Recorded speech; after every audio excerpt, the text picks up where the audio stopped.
अस्सलाम वालेकुम dear student, welcome to superior maths academy. आज हम क्लास 10th का यूनिट 9 स्टार्ट करेंगे। यूनिट 8 हम पहले कर चुके हैं, तो पहले मैं थोड़ा सा इसका इंट्रोडक्शन जो डेफिनेशंस वगैरह है वो यहाँ से मैं आपको करा देती हूँ। उसके बाद थ्योरम करेंगे, और थ्योरम जब करेंगे तो वो आपने अच्छे तरीके से उसको समझना है वीडियो से, और उसके बाद नीट नोटबुक पे उसको लिखना भी है, ठीक है। तो चलें जी, स्टार्ट करते हैं। Basic concept of circle. हम सर्कल की बात करते हैं क्योंकि हम यहाँ पे ना सर्कल के थ्योरम आ रहे हैं। पहले जो यूनिट 8 था उसमें ट्राइंगल्स के थे ना, तो सर्कल का कंसेप्ट थोड़ा सा पहले देखते हैं जी क्या है। A circle is the locus of a moving point P in a plane which is always equidistant from some fix point O. यानी सर्कल जो है वो एक locus of moving point P का एक रास्ता है इन अ प्लेन, एक प्लेन में, which is always equal distance from some fix point O, जिसको हम ओ से हमेशा एक डिस्टेंस, यानी ओ से ये डिस्टेंस लेके हमने पी लिया पॉइंट, और इस पी को इस तरह से घुमा दिया, तो इसका ये पूरा जो रास्ता है इसको हम क्या कहेंगे, सर्कल, ठीक है। The fix point O not lying on the circle. अब ये जो ओ है ये तो सर्कल के ऊपर तो नहीं आ रहा ना, तो इस ओ को हम कहते हैं centre. And the constant distance O P is its radius, और ये डिस्टेंस है जो कि कांस्टेंट है। कांस्टेंट का मतलब ये हर तरफ, जिस तरफ भी आप लेंगे ये सेम आएगा, और ये सेंटर से बाउंड्री तक का डिस्टेंस है, और इसको हम क्या बोलते हैं, radius. Whereas the boundary trace by moving point P से ये जो बाउंड्री बन रही है इसको हम क्या कहेंगे, सरकमफ्रेंस ऑफ सर्कल। जो सर्कल की बाउंड्री होती है उसको सरकमफ्रेंस कहते हैं। जो उसका सेंटर होता है, जो सेंटर सर्कल के ऊपर लाई नहीं करता, उसको सेंटर कहते हैं। और वो पॉइंट जैसे वो मूव कर रहे होते हैं उस पूरे पॉइंट का ये जो है ये इसको हम सरकमफ्रेंस कहते हैं, ठीक है, जो रास्ता होगा।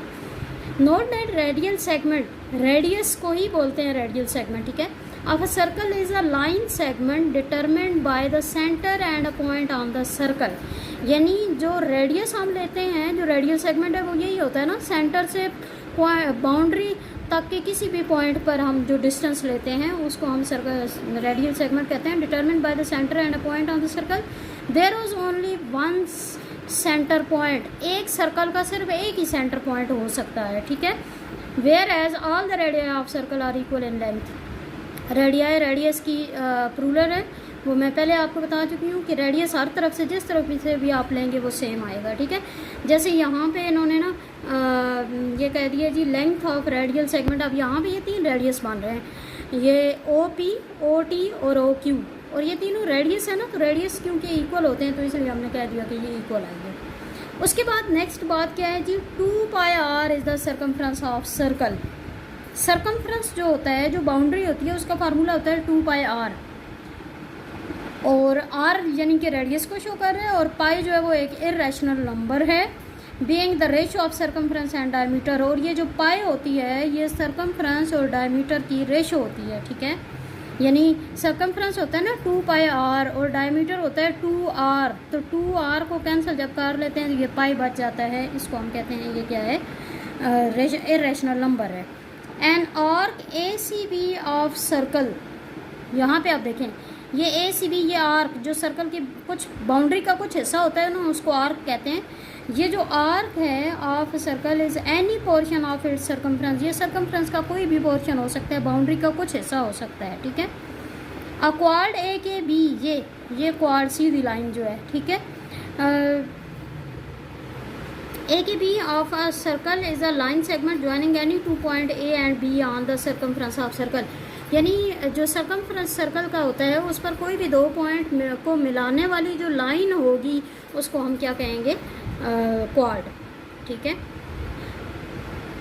तो whereas diameter P O Q, ये डायमीटर क्या होता है, जो सेंटर से दोनों तरफ रेडियस होते हैं ना, वो टोटल मिला के वो क्या बनता है diameter. Whereas diameter P O Q is the क्वाड passing through the centre of circle.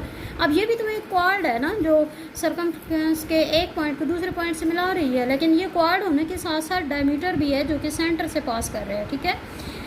Evidently diameter bisect a circle, और आमतौर पे जो डायमीटर होता है वो क्या करता है जी, ये नज़र भी आ रहा है कि ये सर्कल को बाइसेक्ट करता है। बाइसेक्ट मतलब 2 बराबर हिस्सों में तकसीम कर देता है। A segment is the portion of circle, पहले हमने पढ़ा सर्कल के बारे में, ठीक है, उसमें रेडियल सेगमेंट क्या होता है और सेंटर क्या होता है। फिर हमने सर्कमफ्रेंस के बारे में पढ़ा, फिर हमने आर्क का पढ़ा, फिर क्वाड पढ़ा। अब है जी सेगमेंट। सेगमेंट क्या होता है?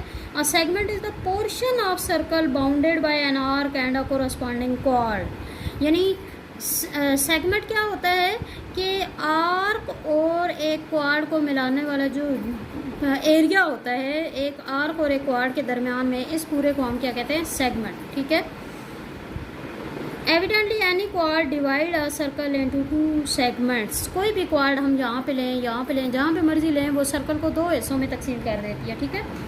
अच्छा जी, इन फिगर 2, ये फिगर 2 है, ठीक है, ये फिगर 1, फिगर 2, फिगर 3। फिगर 2 में देखें, the bigger area shown by slanted line segment is the major segment, ठीक है।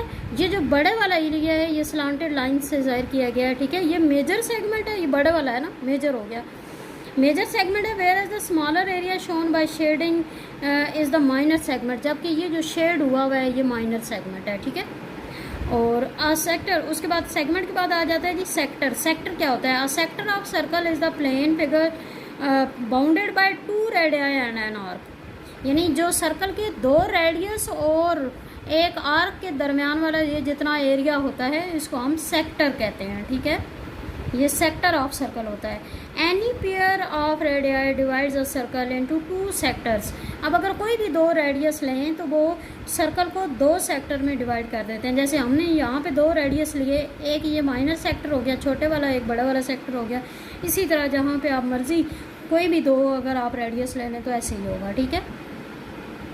इन फिगर 3 में देखें, OAIB, ये जो पोर्शन है is the minor sector, whereas OAJB, ये वाला OAJB, ठीक है, जे यहाँ पे ले लिया ने, मेजर सेक्टर है ये। एंगल AOB, उसके बाद सेंट्रल और सर्कम एंगल भी होते हैं। एंगल AOB यानी O पर जो एंगल बन रहा है, central angle of circle, circle का सेंट्रल एंगल होता है, यानी सेंटर में बनने वाला होता है। Whose vertex is at the point O, उसका वर्टेक्स यानी कि जो कोना होता है वो O पर होता है। And its arm meet at the end point of arc AB, और उसके ये जो आर्म हैं ये AB दोनों पर मीट कर रहे हैं, ठीक है। तो आज जी हम थ्योरम 1 से स्टार्ट करते हैं। ये आपको कुछ इंट्रोडक्शन हो गया।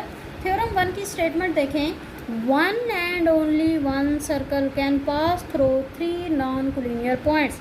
कोई भी 3 नॉन कोलिनियर पॉइंट लें। नॉन कोलिनियर पॉइंट मतलब कि जो एक लाइन पर मौजूद ना हो, ठीक है। तो अगर कोई भी 3 नॉन कोलिनियर पॉइंट लें तो उनमें से सिर्फ और सिर्फ अगर उनको मिला दें तो मिलाने से सिर्फ और सिर्फ एक ही सर्कल बनेगा, ठीक है। तो यहाँ पे आप देखें जी, गिवन है ABC are 3 non collinear points in the plane. यानी सबसे पहले आपने A, B और C 3 नॉन कोलिनियर पॉइंट लिए हैं। नॉन कोलिनियर का मतलब है कि जो एक लाइन पर मीट नहीं कर रहे हैं, ठीक है। तो नॉन कोलिनियर पॉइंट लिए हैं A, B और C। प्रूफ आपने क्या करना है? प्रूफ में है 1 and only 1 circle can pass through 3 non collinear points A, B and C। यानी ये जो तीनों नॉन कोलिनियर पॉइंट्स हैं A, B, C, इनमें से सिर्फ और सिर्फ एक ही सर्कल गुजर सकता है, पास कर सकता है। कंस्ट्रक्शन मतलब जो हम खुद से काम करते हैं। Join A with B and B with C। आपने A को B से एक लाइन से मिला दिया, ठीक है, और इसी तरह B को C से मिला दिया। उसके बाद क्या किया? Draw DF perpendicular bisector to AB। DF, ये देखिए DF परपेंडिकुलर बाइसेक्टर ड्रा किया है AB पर, ठीक है।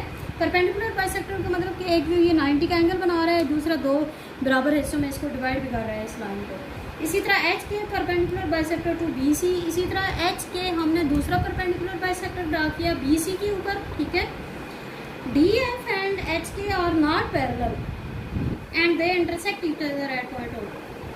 आपको पता है कि ये जो DF और HK है ये पैरेलल नहीं है, और पैरेलल ना होने का मतलब क्या है कि कहीं ना कहीं वो एक दूसरे से मीट कर जाते हैं। तो इसका मतलब है कि ये दोनों इंटरसेक्ट कर गए हैं पॉइंट O पर, ठीक है। पॉइंट O पर इंटरसेक्ट कर गए। Also join A, B, C with point O। अब आपने ये जो पॉइंट A है, पॉइंट B है, पॉइंट C है, इसको भी O से मिला दिया, ठीक है। यहाँ तक आपको समझ आ गई। पहले हमने गिवन में क्या किया, देखा कि ABC 3 नॉन कोलिनियर पॉइंट्स हैं प्लेन में। फिर प्रूफ आपने ये करना है कि इन तीनों पॉइंट में से सिर्फ और सिर्फ एक सर्कल गुजर सकता है। फिर कंस्ट्रक्शन में आपने क्या काम किया, A, B ए को बी से मिलाया, बी को सी से मिलाया। अब ए बी का एक परपेंडिकुलर बाइसेक्टर ड्रा किया डी एफ और बी सी का परपेंडिकुलर बाइसेक्टर ड्रा किया एच के। ये दोनों पैरेलल लाइन हैं, तो इसका मतलब है ये दोनों एक दूसरे से मीट करते हैं कहीं पॉइंट पे, तो वो ये ओ पॉइंट पर एक दूसरे को इंटरसेक्ट करते हैं। ए बी सी तीनों पॉइंट को ओ से मिला दिया। तो अब आ जाए जी इसके बाद प्रूफ में स्टेटमेंट और उसके साथ ही उसकी रीज़न भी दी गई है कि ये हमने क्यों लिखा है। Every point on D F is equal distance from A and B, यानी डी एफ पर अगर कोई भी पॉइंट लें तो वो ए और बी दोनों से एक जैसे डिस्टेंस पर होगा। क्यों? क्योंकि डी एफ परपेंडिकुलर बाइसेक्टर है, और परपेंडिकुलर बाइसेक्टर जिसके ऊपर होता है ना, तो उसके दोनों एंड पॉइंट से कहीं पे भी उस परपेंडिकुलर बाइसेक्टर के ऊपर कोई पॉइंट लिया जाए तो वो दोनों एंड पॉइंट से एक जैसे डिस्टेंस पे होता है। ये हम पहले एक वो थ्योरम भी पढ़ चुके हैं 9th क्लास में। उसके बाद in particular O A equal to O B, यहाँ पे आप देखें तो इसका मतलब है कि ओ भी तो इस लाइन इसके ऊपर ही आ रहा है ना, तो ओ का इस तरफ से डिस्टेंस और इस तरफ से डिस्टेंस ए और बी दोनों से इक्वल होगा। ठीक है, तो यहाँ पे ये आ गया जी इक्वल, ये फर्स्ट इक्वेशन बन गई। उसके बाद similarly every point on H K is equal distance from B and C. इसी तरह अगर एच के की बात की जाए, ये भी तो एक परपेंडिकुलर बाइसेक्टर है ना लाइन के ऊपर, तो इसका भी बी और सी का जो डिस्टेंस होगा एच के ऊपर किसी भी पॉइंट पर वो सेम होगा। तो यहाँ पे भी हम ओ पर ले लेते हैं दोनों का बी और सी से, तो ये सेम होगा, तो यानी O B equal to O C, ये सेकेंड इक्वेशन हो गई है। यहाँ पे भी यही चीज़, रीज़न यही थी कि H K is perpendicular bisector to B C. अच्छा जी, जब ये दोनों इक्वेशन हो गई उसके बाद now O is the only point common to D F and H K which is equal distance from A B and C. अब यहाँ पे आप देखिए, इसका मतलब है कि सिर्फ ओ ही एक पॉइंट है जहाँ पे ये सारे आपस में मिल रहे हैं, ऐसा ही है ना, एक जगह इंटरसेक्ट कर रहे हैं। तो इसका डैट इज़ यहाँ पे अगर हम इसको फर्स्ट और सेकंड इक्वेशन को यूज़ करें, देखें O A equal to O B और O B equal to O C, तो इसका मतलब है पहला दूसरे के इक्वल है, दूसरा तीसरे के इक्वल है, तो पहला और तीसरा भी आपस में इक्वल होंगे, यानी कि ये सारे आपस में इक्वल हो गए। ठीक है, तीनों जब आपस में इक्वल हो गए तो इसका मतलब है कि इनका सिर्फ एक ही पॉइंट है, यानी there is no such other point except O के अलावा कोई ऐसा पॉइंट नहीं है। Hence a circle with centre O and radius O A will pass through A B and C. इसका मतलब है कि सिर्फ एक ही सर्कल है जिसका सेंटर ओ है, वो ए बी सी लाइन में से गुजरेगा। Hence a circle with centre O and radius O A will pass through A B and C. Ultimately there is only one circle. इसका मतलब है सिर्फ एक ही ऐसा सर्कल है जो कि इन तीनों गिवन पॉइंट्स जो ए बी सी हैं उनमें से पास कर सकता है। ठीक है जी, तो इस थ्योरम को अच्छे तरीके से अंडरस्टैंड करें। उसके बाद इसको नीट नोटबुक्स पे लिखना भी है। हमारी ये वीडियो आपको अच्छी लगे तो इसको लाइक करें, सब्सक्राइब भी करें, दूसरों के साथ शेयर भी करें, कमेंट भी दें। ठीक है, थैंक यू सो मच। अल्लाह हाफ़िज़।